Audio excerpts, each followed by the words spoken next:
পড়ছে সত্য প্রবাহ, জনজীবন দুর্বিষহ, কঠিন শীত আর শীত, পুরা শরীর বরফ জমে গেছে। এখন আমি যেখানে আছি এই জায়গার নাম হচ্ছে চকবাজার।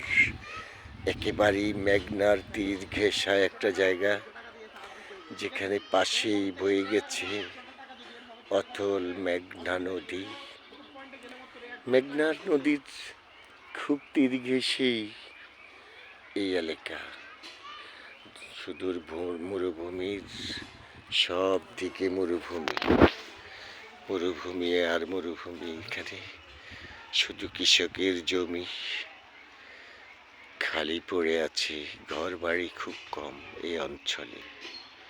একেবারে গ্রাম, অথই গ্রাম।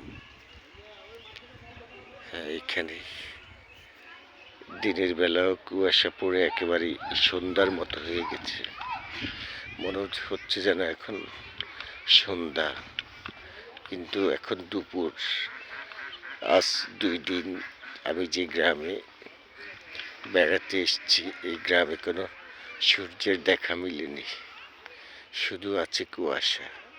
ওই যে বাচ্চারা খেলছে মাঠে, সবজির ক্ষেতে, সবজির বাগানে খেলছে বাচ্চারা, ওরাও কাজ করছে, ছোট বাচ্চারা। সব দিকে শুধু কুয়াশা আর কুয়াশা আচ্ছন্ন হয়ে আছে, যেন আকাশ ভরা মেঘ অথচ কুয়াশা, শুধু কুয়াশা। কুয়াশা ছাড়া আর কিছুই দেখা মিলছে না।